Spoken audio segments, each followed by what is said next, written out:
आप एक रोटी खाते हो, एक रोटी पे 1 रुपए का जीएसटी लगता है।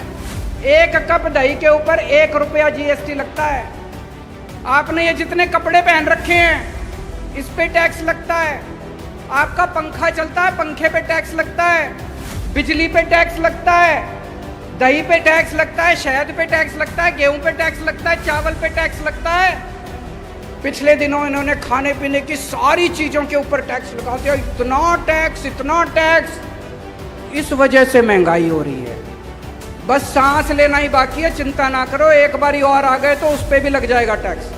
कोई दूर दूर तक सरकारी काम दिखाई नहीं देता, तो ये अरबों खरबों रुपया जा कहाँ रहा है? ये जा रहा है इनके दोस्तों की जेब में। मैं आज लिस्ट लेके आया हूं, ये इनके दोस्तों के अरबों खरबों के इन्होंने कर्जे माफ कर दिए अपने दोस्तों के। इनके कई दोस्त हैं, उन्होंने बैंकों से कर्जे ले रखे हैं। किसी ने 5,000 करोड़, किसी ने 10,000 करोड़। और जब कर्जे वापस करने की बात आई, बैंक आया उनके पास, तो उनकी नीयत खराब हो गई। वो इनके पास गए, बोले जी हमारे कर्जे माफ करा दो।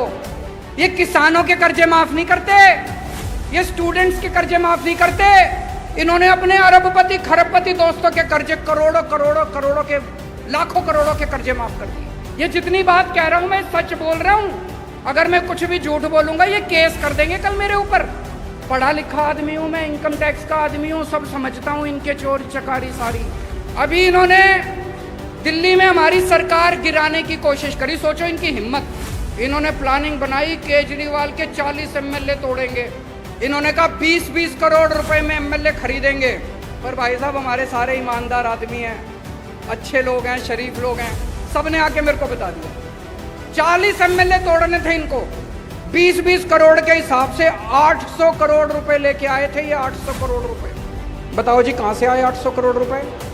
इन्होंने मध्य प्रदेश में सरकार तोड़ी, इन्होंने कर्नाटक में सरकार तोड़ी, इन्होंने गोवा में सरकार तोड़ी, इन्होंने असम में सरकार तोड़ी।